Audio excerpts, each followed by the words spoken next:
Om Swastiastu. Perkenalkan, saya Nimati Trisna Noviani SPD EPD, calon guru penggerak Angkatan 11. Saya mengajar di SMP Negeri 3 Bangli, Kabupaten Bangli, Provinsi Bali. Nah, pada kesempatan kali ini kita akan melaksanakan kegiatan supervisi akademik yang diawali dengan percakapan pra-observasi bersama Ibu Trisna Devilia Swat SPD, mengajar PPKN di SMP Negeri 3 Bangli. Selamat siang Ibu Devi. Selamat siang Ibu Novi. Bagaimana kabar Ibu hari ini? Baik, Astagfirullah. Nah, hari ini kita akan mengadakan percakapan pra-observasi. Nah, sebelum saya akan melihat proses pembelajaran yang Ibu laksanakan di kelas atau pada saat observasi kelas nanti. Adapun tujuan diadakan supervisi ini adalah untuk mengetahui dan juga mengevaluasi proses pembelajaran yang akan Ibu laksanakan dan mengapa kegiatan pra-observasi ini dilakukan sebagai persiapan awal nanti Ibu melakukan kegiatan pembelajaran agar lebih siap dan lebih percaya diri sehingga memberikan pembelajaran yang terbaik bagi murid. Nah, seperti itu Ibu Devi. Ya, baik Bu Novi. Nah, jadi ada beberapa pertanyaan yang akan saya tanyakan kepada Ibu. Jika Ibu bersedia, akan saya laksanakan hari ini. Nah, kira-kira tujuan pembelajaran yang ingin Ibu capai pada kegiatan pembelajaran Ibu nanti seperti apa Ibu? Ya, terima kasih untuk waktunya Bu Novi. Om Swastiastu. Dari berdasarkan rancangan pembelajaran yang saya tuliskan, di situ ada 3 tujuan pembelajaran yang ingin saya capai. Yang pertama itu saya berharap agar peserta didik mampu memahami peran Indonesia dalam berbagai kerjasama internasional.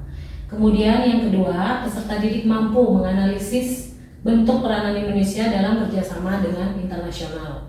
Kemudian yang ketiga adalah peserta didik mampu mengembangkan kesadaran terhadap tanggung jawab menjaga peranan Indonesia dalam tatanan dunia. Baik, jadi ada 3 tujuan pembelajaran yang akan Ibu terapkan. Nah, jadi bagaimana dengan area pengembangan yang ingin Ibu capai atau yang ingin Ibu lakukan untuk diobservasi nanti? Ya, baik Bu, untuk area pengembangan yaitu saya berharap agar peserta didik mampu menghadapi kesulitan yang dialami dalam mencerna dan memahami materi. Kemudian dapat menunjukkan keterampilan yang mereka miliki. Jadi peserta didik memiliki keterampilan yang berbeda-beda. Nah, disitulah kesempatan mereka untuk menampilkan keterampilan tersebut. Kemudian berdasarkan dengan keterampilan yang ada, mereka bisa mengembangkan. Seperti itu Bu. Ya, baik Ibu Devi. Jadi area pengembangan yang ingin Ibu capai adalah peserta didik mampu memahami materi ajar serta dapat menunjukkan keterampilan yang dimiliki terkait materi tentang peran Indonesia dalam berbagai kerjasama internasional. Ya, betul. Nah, jadi saya ingin mengetahui juga bagaimana rancangan pembelajaran yang Ibu terapkan nanti di kelas, mungkin dari strategi pembelajaran, model pembelajaran ataupun dari metode pembelajarannya. Ya, baik Bu. Jadi strategi dan persiapan pembelajaran nanti tentunya adalah pembelajaran yang saya angkat itu adalah pembelajaran berdiferensiasi, ya, berdasarkan kesiapan belajar siswa yang diintegrasikan dengan pembelajaran sosial emosional. Jadi akan dilakukan pembagian kelompok sesuai dengan kemampuan dan keaktifan siswa atau peserta didik. Untuk metode pembelajarannya saya menggunakan metode pembelajaran problem based learning dengan metode diskusi, kemudian ada ceramah, tanya jawab, serta kolaborasi sehingga dapat menjadikan peserta didik itu lebih menguasai materi dan aktif lagi. Dan kebetulan untuk media yang saya gunakan adalah media PPT. Jadi saya menampilkan materi melalui slideshow dan disampingi atau diselingi dengan game. Seperti itu Bu. Wah, lengkap sekali perencanaan yang Ibu sampaikan. Jadi rencana pembelajaran yang akan diterapkan di dalam kelas nanti adalah pembelajaran berdiferensiasi yang diintegrasikan dengan pembelajaran sosial dan emosional menggunakan model pembelajaran problem based learning dan metode diskusi ceramah, tanya jawab, serta kolaborasi sehingga dapat menjadikan peserta didik lebih menguasai materi dan tentunya siswa akan menjadi lebih aktif. Dan saya dengar juga tadi Ibu akan menggunakan media PPT sehingga pembelajaran akan lebih menarik dan menyenangkan bagi siswa. Seperti itu ya Ibu? Ya, betul. Nah, kira-kira nih kapan Ibu akan melaksanakan pembelajaran di kelas? Di hari apa? Kemudian di kelas apa? Dan di jam berapa? Ya, rencana sesuai dengan jadwal saya akan mengajar di kelas 9E. Kebetulan saya dapat di jam 4.56, yaitu di jam setengah 10 sampai sekitar jam 11.40. Di sana saya akan mengajar, seperti itu Bu. Ya baik Ibu Devi. Jadi di hari Senin Ya. saya akan ke kelas 9E di jam 4.56 ya, untuk melakukan observasi, supervisi kelas, dan saya akan mencatat hal-hal apa saja yang dilakukan pada saat proses pembelajaran sesuai dengan area pengembangan yang ingin diobservasi nanti. Nah, nanti setelah kegiatan observasi atau pembelajaran di dalam kelas, kita adakan percakapan lagi ya Bu, yaitu percakapan pasca observasi di akhir setelah selesai observasi kelas. Nah, sebelum kita akhiri percakapan kita hari ini, kira-kira apa yang Ibu dapatkan dari percakapan hari ini? Ya, jadi melalui percakapan hari ini, saya mendapatkan gambaran apa yang akan saya lakukan nanti pada saat proses pembelajaran hingga saya bisa mempersiapkannya dengan sematang mungkin. Ya, baik, luar biasa Ibu. Terima kasih. Saya ucapkan Ibu Devi sudah bersedia dalam kegiatan percakapan praobservasi. Sampai bertemu di kegiatan observasi di hari Senin ya Ibu. Ya, siap. Terima kasih atas waktunya. Ibu Devi sudah mau mengikuti kegiatan percakapan praobservasi. Ya, jadi demikian kegiatan percakapan praobservasi. Terima kasih. Saya tutup dengan Pranama Santi. Om Santi Santi Santi Om.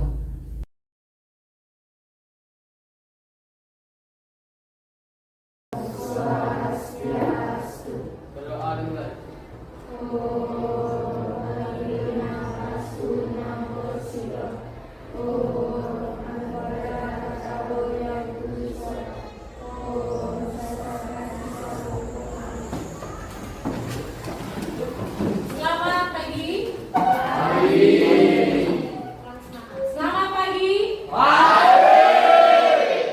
kabar semua? Yang piket sudah bekerja?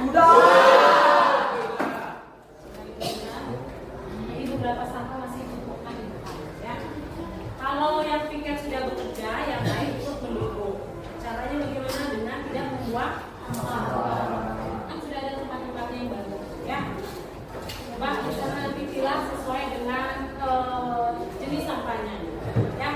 Ada yang tidak hadir hari ini? Berapa orang?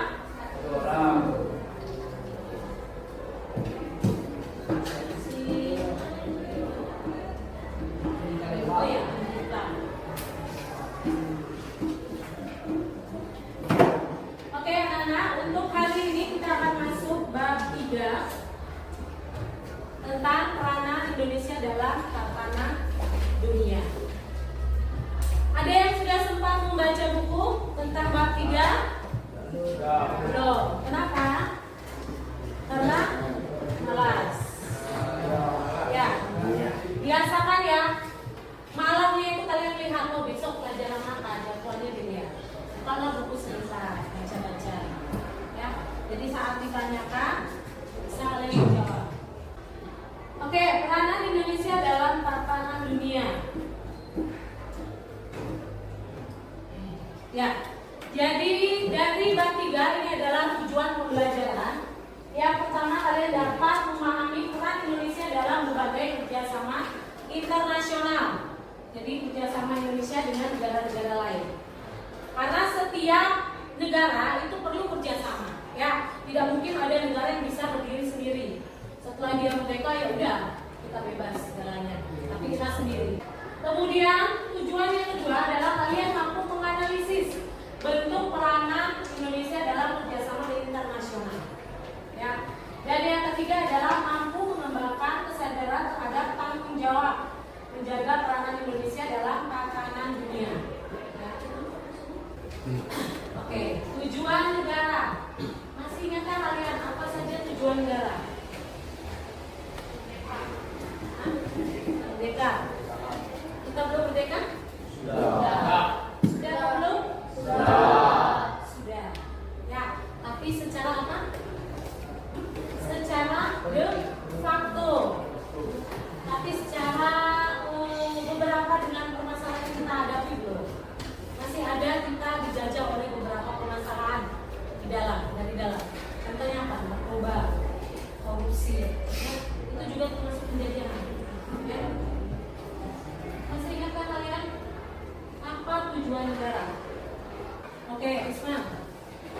Tujuannya diantaranya yaitu adalah melindungi segenap bangsa Indonesia dan seluruh tumpah darah Indonesia, memajukan kesejahteraan serta mencerdaskan kehidupan bangsa.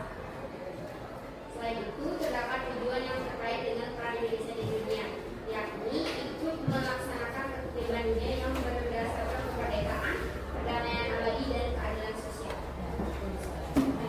Itulah tujuan dari negara kita. Ya. Siapa sih di sini yang tidak punya tujuan hidup? Setiap orang punya tujuan. Punya tujuan? Apa tujuan hidupmu? Oh, bekerja? Oh, bekerja di kapal pesiar. Oh, dan membahagiakan orang tua. Oke, bagus sekali tujuan hidupnya. Kita kasih close dulu. Apa tujuan hidupmu?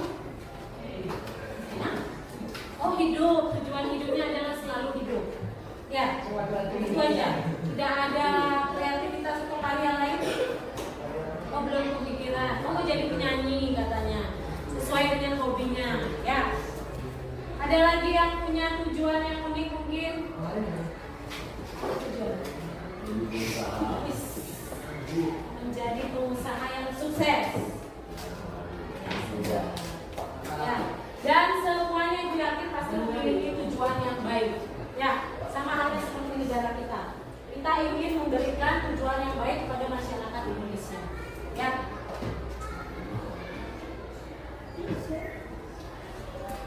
Oke, sekarang kita ke peranan Indonesia dalam kerjasama bilateral. Pernah dengar kata bilateral?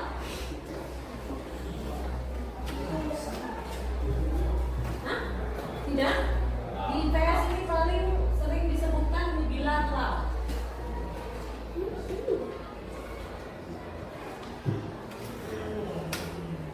Apa itu kerjasama bilateral?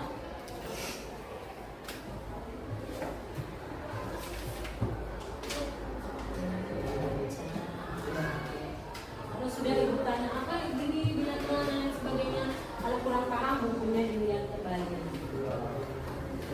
Apa Eka? Bilateral Eka?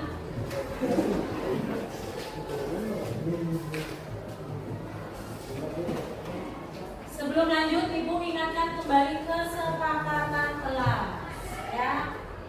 Saat ada orang berbicara di depan, bagaimana cara menghargai? Ya, mendengarkan dengan dia, ya. Tidak boleh menggunakan handphone atau HP sebelum ibu meminta. Ya. Saat mau ke toilet cukup satu orang saja, ya.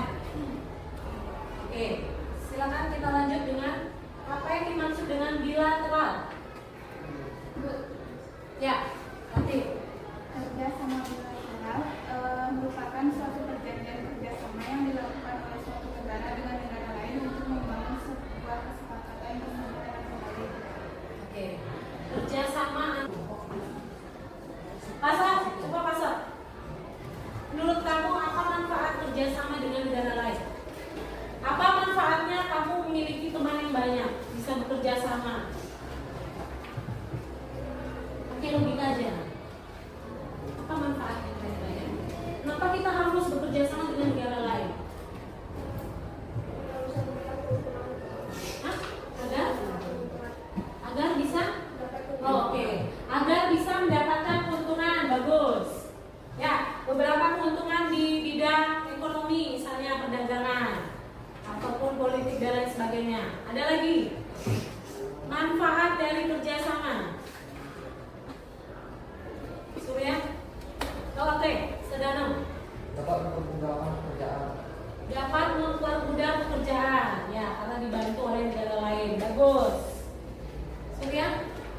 peningkatan hubungan antar negara. Meningkatkan hubungan, ya. Jadi lebih mudah meningkatkan hubungan dengan negara lain. Oke. Kemudian lanjut dengan, ya, dengan pengertian kerjasama. Tadi sudah disebutkan oleh Rati. Kerjasama bilateral itu merupakan kerjasama yang dilakukan oleh dua negara atau lebih, ya, dalam beberapa aspek bidang kehidupan. Misalnya ada ekonomi, sosial, politik, ya, perdagangan, pendidikan dan lain sebagainya. Jadi contoh kecil misalnya kita bekerja sama dengan Malaysia. Kalian pernah dengar kata TKI, TKW? Tahu apa itu TKI?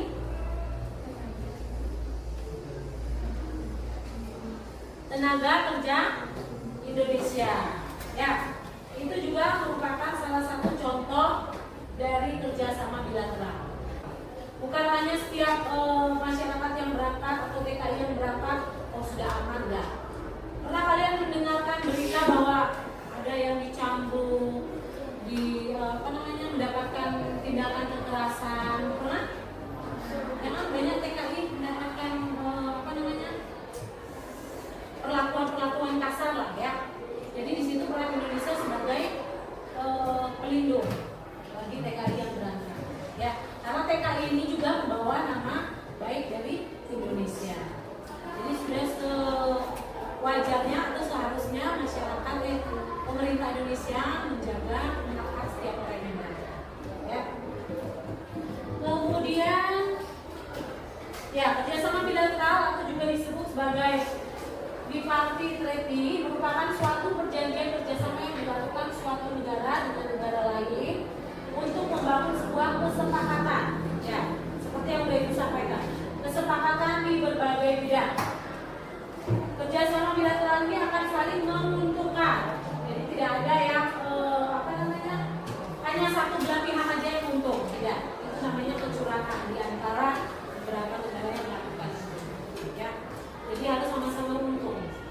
Misalnya Indonesia untung, Malaysia juga untung. Malaysia untungnya apa? Sudah mendapatkan TKI untuk menjadi pekerja di sana. Kalau dari Indonesia untungnya apa?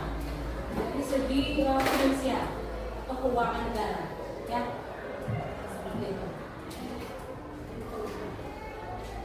Ya, tadi itu sudah ditanyakan apa manfaatnya atau latar belakang dari terjadinya kerjasama. Ya, dalam melakukan kerjasama bilateral, setidaknya terdapat beberapa hal yang melatar belakangi kerjasama. Jadi ada beberapa seperti kepentingan nasional yang berbeda. Setiap negara kan memiliki kepentingan yang berbeda-beda, ya.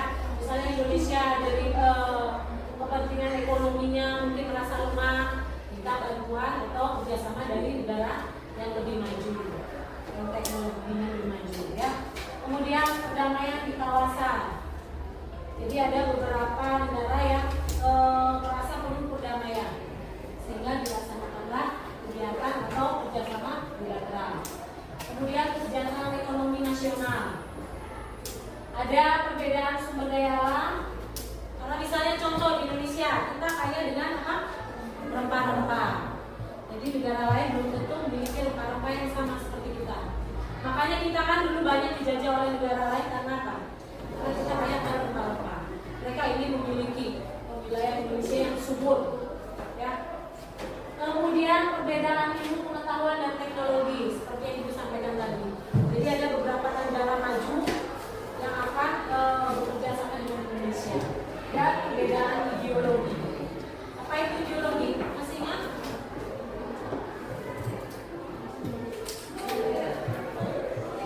Pemikiran? Ya? Apa? Ada yang punya pendapat? Ideologi? Ya, Ibu yang mempelajari tentang bagaimana cara berpikir yang baik, ya, berpikir yang lebih modern, rasional, ya. Oke, ini diambil survei dari tahun 2020. Menurut Kementerian Luar Negeri, jadi jaminan hubungan kerjasama bilateral itu di tahun 2020 sebanyak 2.671 kerjasama, ya.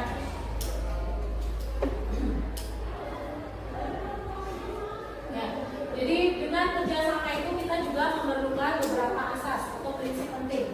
Yang pertama adalah kedudukan, saling menguntungkan, ya, dan memperhatikan baik hukum nasional maupun hukum internasional yang berlaku.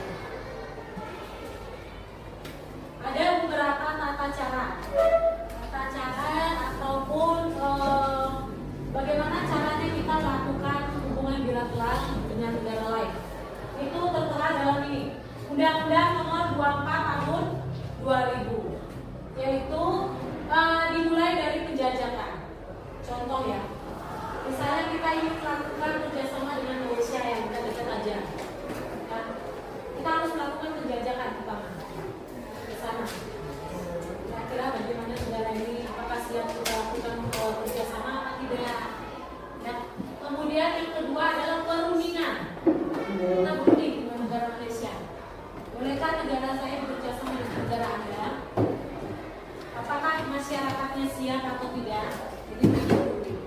Jadi kerjasama bilateral itu tidak seenaknya, negara udah ke negara lain kemudian kita semangat ya kerjasama, enggak seperti itu. Jadi ada tata caranya, ya.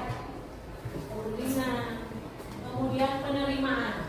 Kalau sudah dari negara A bilang oke, negara B bilang oke, kerjasama dilakukan. Yang terakhir apa? Tanda tangan. Tanda tangan itu seperti sah, sudah menyatakan sah bahwa kita sudah melakukan hubungan bilateral atau kerjasama, ya. Manfaatnya, tadi sudah disebutkan beberapa manfaat, ya. Secara terperinci manfaatnya ini, ya. Manfaat kerjasama bilateral bagi Indonesia. Yang pertama, perlindungan warga negara. Jadi warga negaranya merasa terlindungi atau terbantu oleh negara lain dalam hubungan kerjasama. Kemudian yang kedua adalah perundingan perbatasan. Ya. Misalnya Indonesia berbatasan dengan Malaysia, Singapura, apalagi negara yang berbatasan dengan Indonesia. Ayo. Papua Nugini. Terus apa lagi? Hah? Kamboja, Malaysia, Thailand. Yang paling terdekat Timor Leste, ya Australia. Ya. Kemudian yang keempat ada pertukaran pelajar dan mahasiswa. Pernah nggak kalian dengar? Biasanya di tempat di SMA 1 tuh banyak. Kalau kalian sering lihat ada orang Papua lewat, pernah nggak lihat? Anak-anak SMA 1 itu ada beberapa pertukaran pelajar. Ya, tidak hanya di dalam negeri, tapi di luar juga banyak. Jadi mereka merasa perlu ada kayak pertukaran budaya, biar juga mengetahui budaya negara Indonesia seperti apa, khususnya di Bali. Tapi tidak hanya di Bali ya, beberapa wilayah juga ada. Seperti itu. Kemudian daya saing bangsa. Dan yang terakhir adalah meningkatkan hubungan antar negara. Ya. Sudah? Ya, sudah selesai. Apa tulisan di depan? Ya. Kita akan melaksanakan game kecil. Sebelum game kita berdiri semuanya. Kita ice breaking sebentar. Biar tidak ngantuk. Ayo, semua berdiri.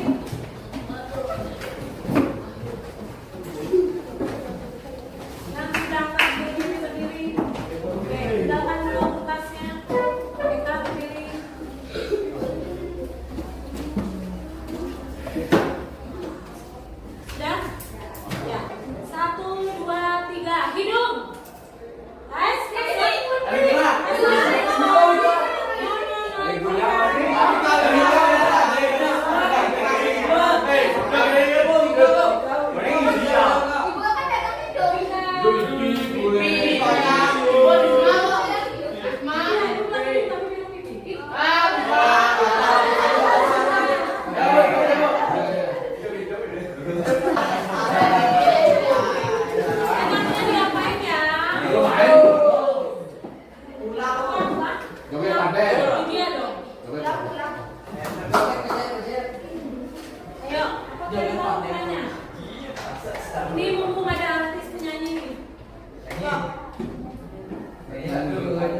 Ya, jangan mungkin. Wah. Pokoknya Iya, kamu. kurang ini.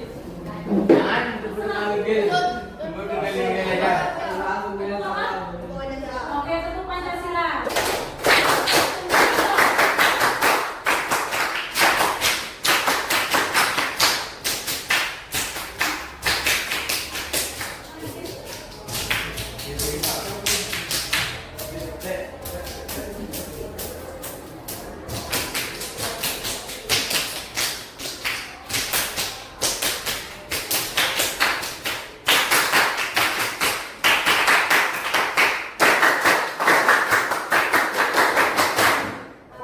Iya. Bantuan, Bu. Bantuan, Bu. Nah, kita kasih dua lagi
buat punya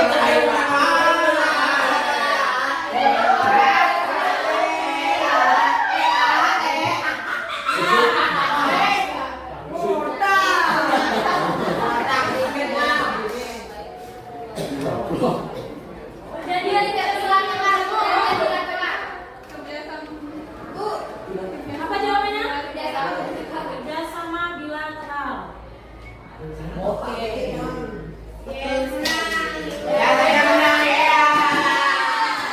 Pemenangnya adalah tim satu.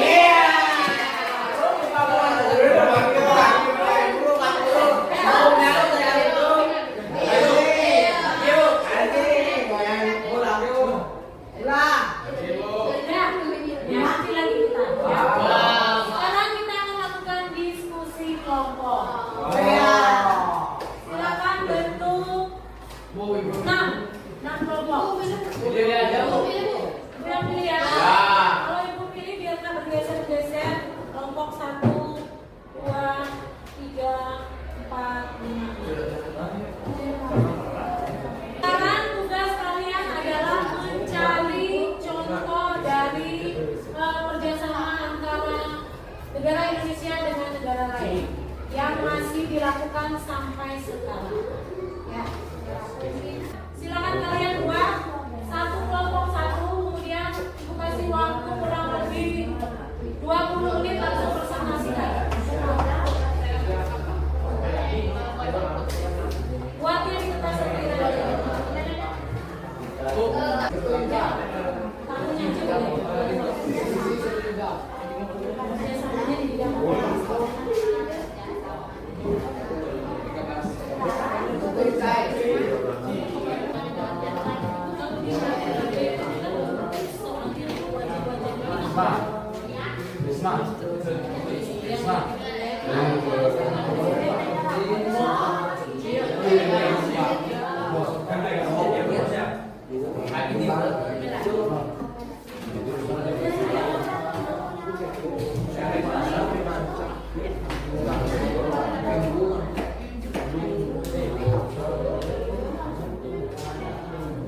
sudah lagi 5 menit.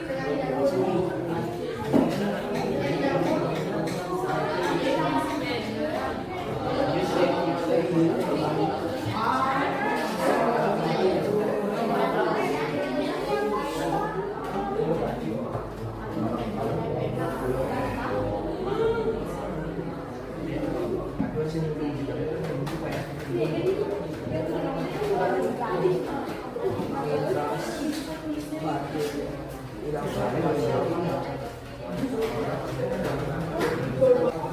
lain tolong perhatikan kelompok Risma angkat presentasi. Ya. Ada tiga lagi Risma.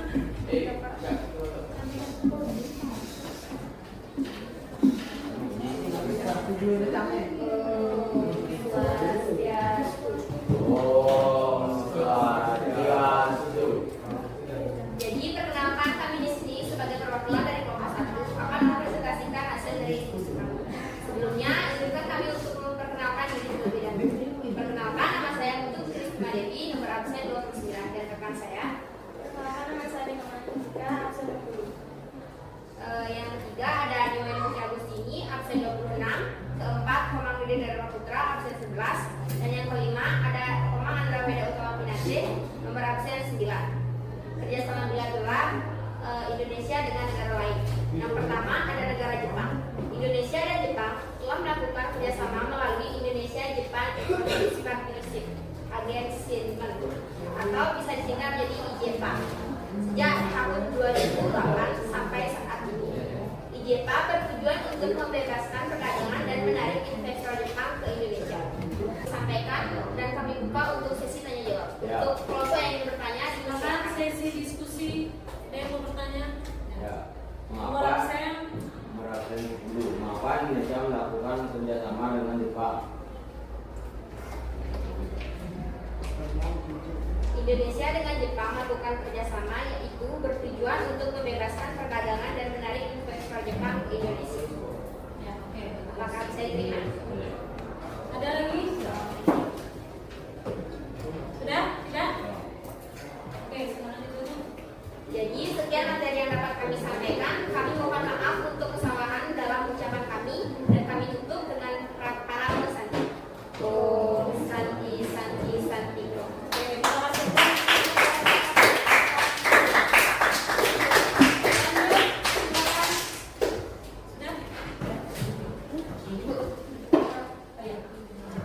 Silakan kelompoknya Sodano.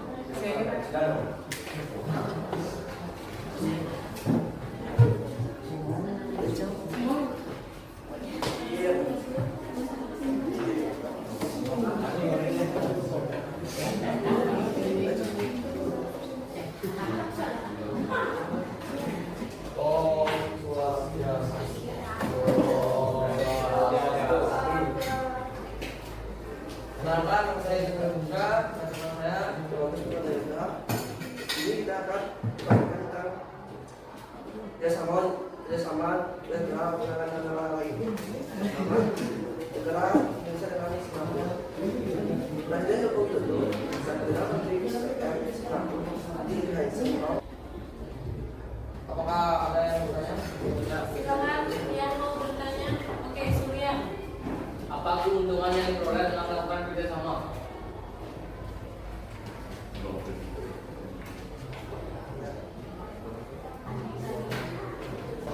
Untuk dalam berbagai bidang seperti perdagangan, pertahanan, pendidikan, serta isu-isu regional melalui ASEAN. Sudah ditutup ya. Sekian presentasi dari kami untuk mengenai Oh, Santi, oh.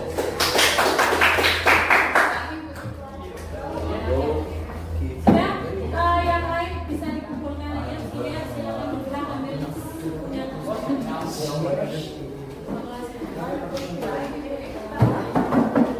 Ada yang mau menyimpulkan? Ya, jadi untuk pembelajaran hari ini kita masuk di bab 3 yaitu tentang kerjasama bilateral. Ya, sudah Ibu sampaikan tadi. Jadi setiap negara yang merdeka sudah memiliki negara sendiri, itu berhak untuk melakukan kerjasama. Ya, tidak hanya dalam bidang ekonomi, tapi di berbagai aspek atau bidang kehidupan. Apa untungnya? Tadi ada pertanyaan dari siapa ya? Apa keunggulan Roya? Dari Surya. Keunggulan melakukan kerjasama. Tadi sudah dijawab sama Latif. Ya. Jadi ada beberapa keunggulan. Yaitu yang pertama kita bisa melakukan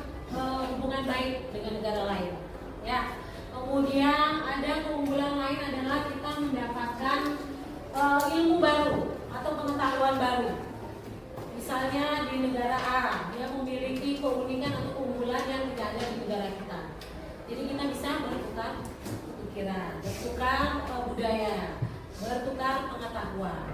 Ya, itulah kesimpulan untuk pembelajaran hari ini. Baik, kurang atau sebagainya, silakan merefleksi.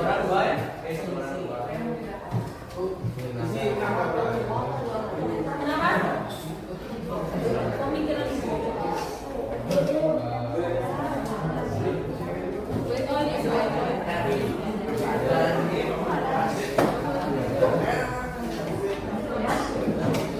Kalau sudah selesai silakan ditempel. Tidak usah isi nama, boleh.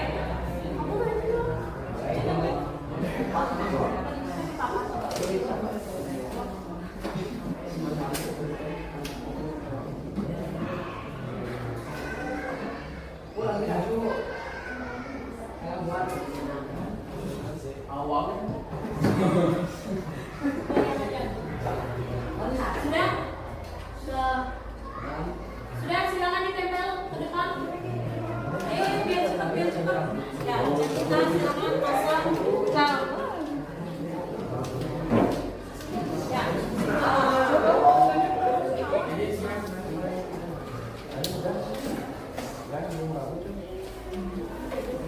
Sudah, sekarang ibu ingin kalian duduk dengan tenang. Coba posisikan posisi yang enak buat kalian.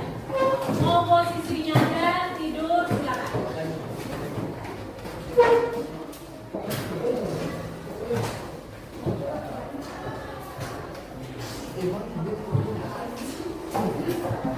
Posisikan posisi kalian dengan rileks. Ya, sudah? Oke, kita akan bikin sebentar. Jangan ada yang ribut. HP-nya ditaruh semua. Tidak usah menyentuh apapun atau memegang apapun ya. Ya. Kalau mau rebahan boleh. Oke. Ibu akan kasih waktu 3 menit cukup? Enggak. Cukup-cukupin ya. Silakan pejamkan mata kalian. Posisi yang rileks, yang enak. Jangan ribut.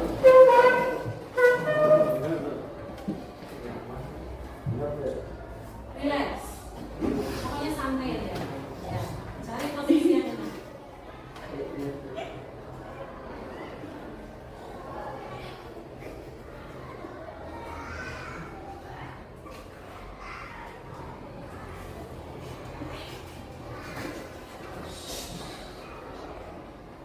Relax.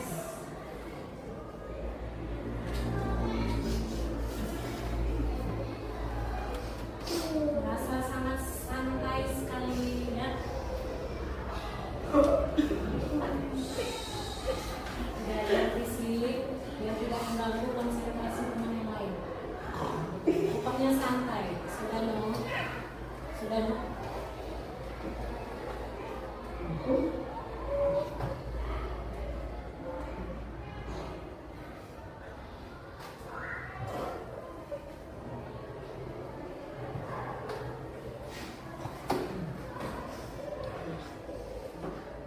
Temukan posisi yang nyaman, relax, santai.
Swastiastu. Assalamualaikum warahmatullahi wabarakatuh. Salam, namo buddhaya.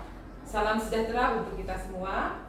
Perkenalkan, saya Nimade Trisna Noviani SPD MPD, guru di SMP Negeri 3 Bangli, Kabupaten Bangli, Provinsi Bali. Nah, pada kesempatan kali ini kita akan mengadakan kegiatan supervisi akademik, yaitu percakapan pasca observasi. Nah, jadi kita sudah melakukan kegiatan sebelumnya, sudah melakukan percakapan pra-observasi, kemudian kegiatan observasi kelas.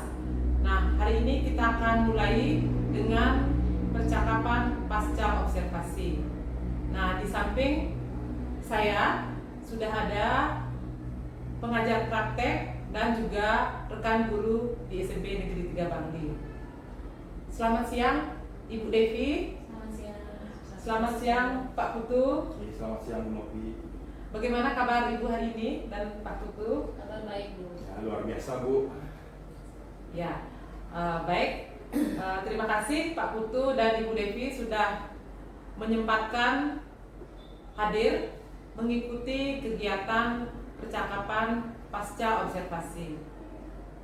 Apakah Ibu Devi bersedia untuk diwawancarai? Siap, bersedia, Bu. Baik. Baik, terima kasih Ibu. Jadi dalam percakapan pasca observasi kita kali ini, saya akan memberikan beberapa pertanyaan kepada Ibu Devi terkait jalannya observasi atau pembelajaran di kelas yang sudah Ibu lakukan pada hari Senin yang lalu ya. Jadi kegiatan ini bertujuan untuk mengevaluasi sejauh mana proses pembelajaran yang Ibu Devi lakukan. Jadi untuk pertanyaan pertama, bagaimana perasaan Ibu terkait dengan jalannya kegiatan observasi kelas yang sudah berlangsung pada minggu yang lalu?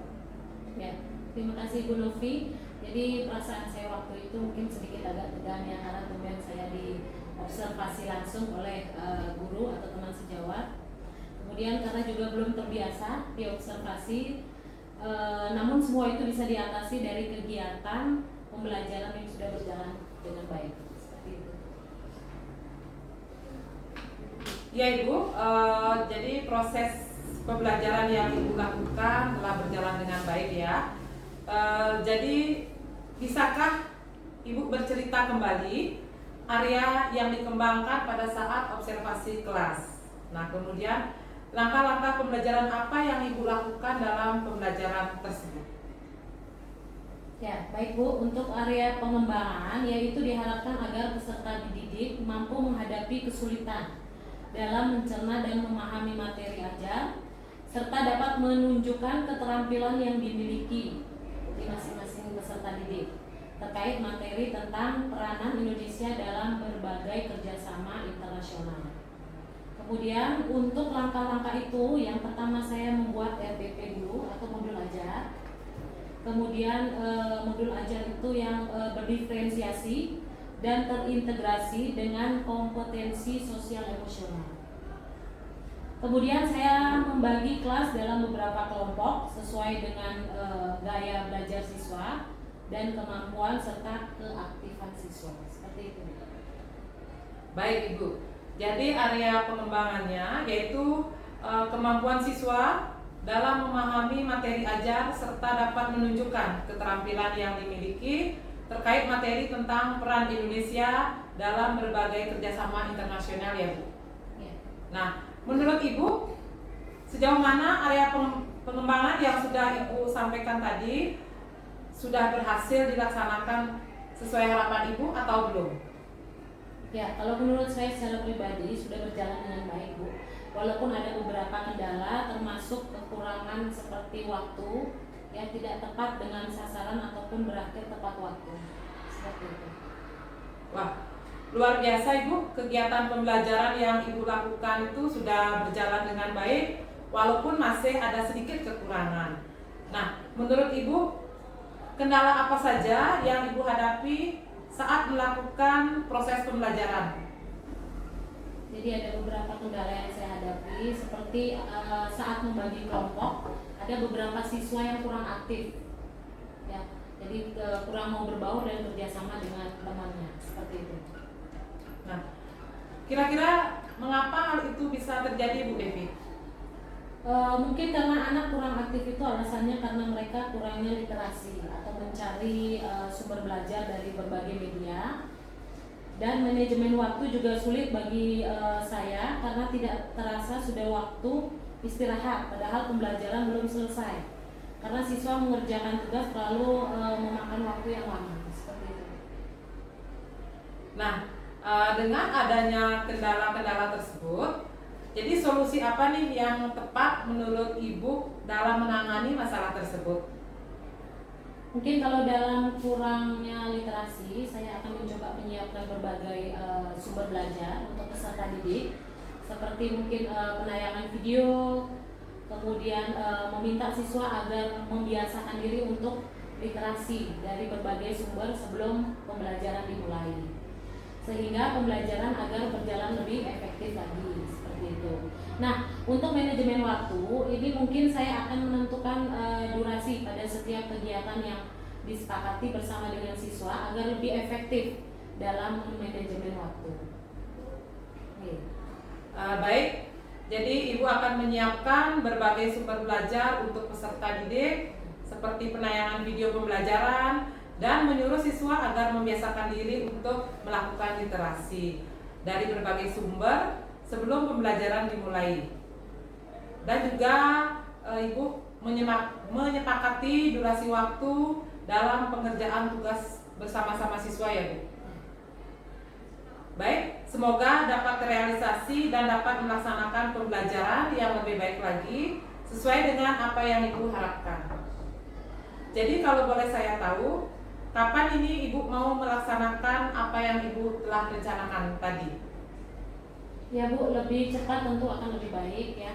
Jadi saya akan melaksanakannya mungkin minggu depan pada saat pembelajaran PPKN di kelas 9, dan di akhir pembelajaran saya akan menyampaikan dan mengingatkan kembali kepada siswa pentingnya literasi sebelum pembelajaran dimulai, sehingga pembelajaran menjadi lebih efektif dan setiap melaksanakan pembelajaran akan berupaya memanajemenkan waktu dengan baik. Wah, Ibu sudah mempunyai perencanaan yang matang. Nah, dari kegiatan percakapan ini, hal apa yang Ibu dapatkan? Ya, jadi tentu banyak hal yang saya dapatkan dari kegiatan supervisi akademik ini. Saya mengetahui konsep coaching dengan alur Tirta, mendapatkan pengalaman baru, kemudian dapat menggali pengetahuan saya dengan memunculkan ide baru dari diri saya sendiri dalam kegiatan pembelajaran, dan juga dapat mencari solusi dari permasalahan-permasalahan yang saya hadapi. Kemudian dapat menyusun rencana aksi tindak lanjut dalam kegiatan pembelajaran. Kemudian menurut saya kegiatan coaching ini sudah membawa dampak positif sekali bagi saya sebagai guru untuk memimpin pembelajaran berpihak pada murid atau peserta didik. Terima kasih Ibu Devi. Jadi sudah menjawab pertanyaan-pertanyaannya.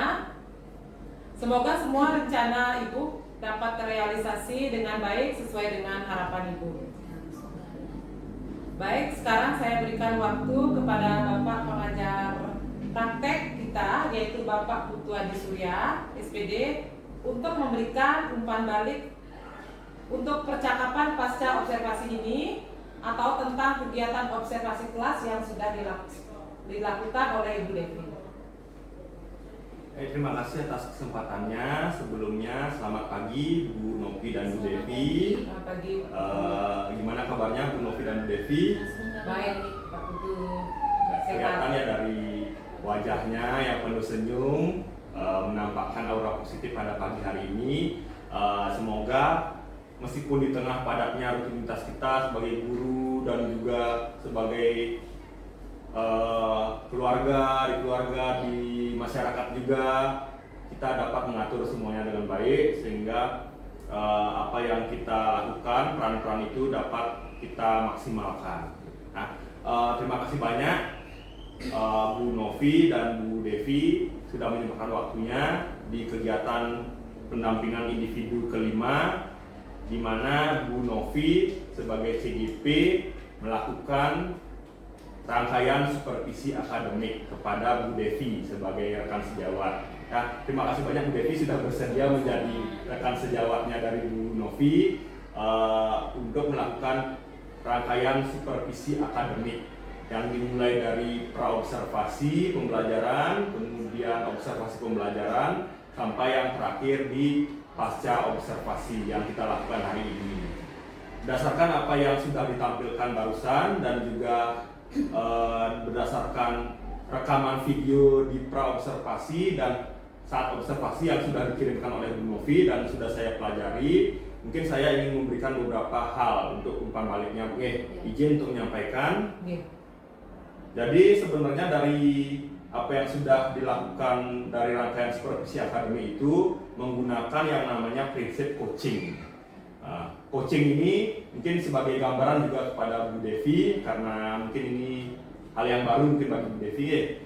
Coaching ini berbeda dengan prinsip atau yang lainnya seperti mentoring. Kalau mentoring itu kan dari orang yang sudah paham atau yang sudah ahli ke orang yang kurang atau yang lebih kurang berpengalaman itu. Nah, sedangkan coaching ini prinsipnya setara. Ya, jadi di sini Bu Novi dan Bu Devi, meskipun Bu Novi sudah ikut CGP, Bu Devi belum, tapi di sini tidak ada saling menggurui. Nah,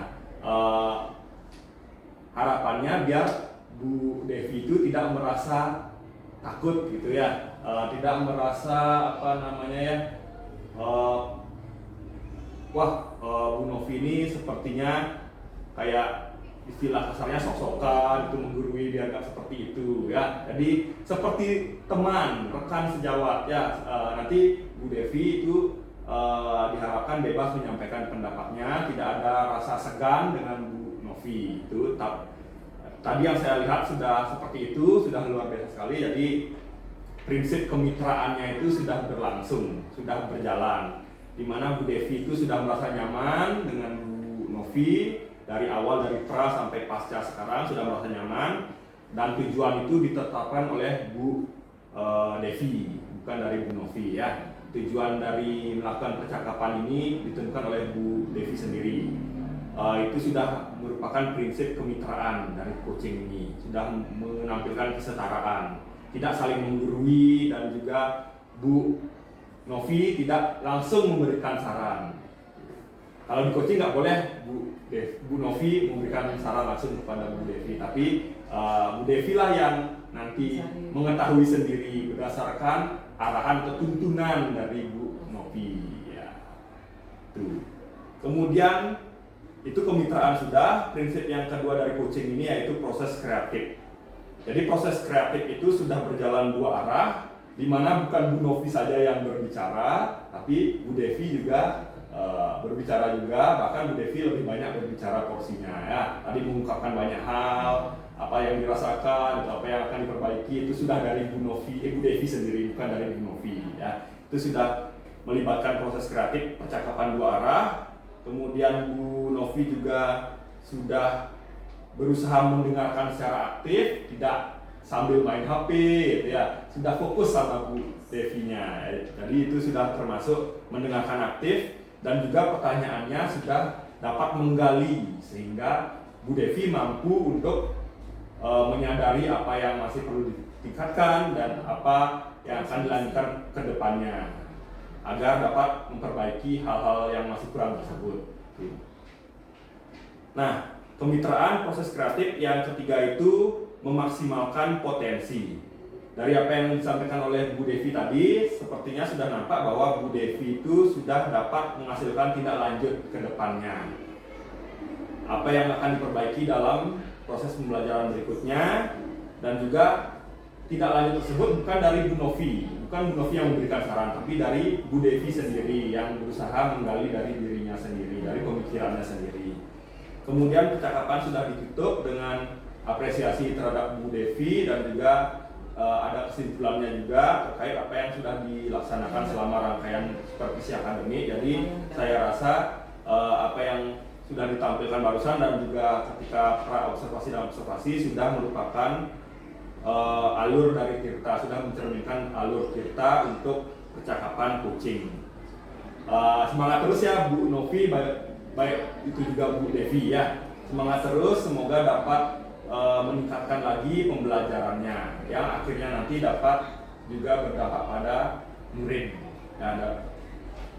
Murid akan merasakan juga dampaknya nanti ke depannya ya, pembelajarannya mungkin akan lebih menyenangkan, akan lebih berpihak pada murid. Tuh. Sekian mungkin yang bisa saya sampaikan untuk umpan baliknya. Mungkin selanjutnya bisa dilanjutkan oleh Bu Novi. Baik, terima kasih Bapak pengajar praktek Bapak Putu Adi Surya telah memberikan tanggapan dan umpan baliknya terkait dengan kegiatan pasca observasi kali ini. Akhirnya rangkaian kegiatan supervisi akademik sudah selesai, dari mulai percakapan pra observasi, kemudian kegiatan observasi kelas, dan pada hari ini kegiatan pasca observasi. Jadi saya selaku CGP Angkatan 11 mengucapkan banyak terima kasih kepada Ibu Devi dan Bapak Putu Adi Surya. Jadi saya akhiri kegiatan ini dengan mengucapkan para Santi, Om Santi Santi Santi Om. Santi.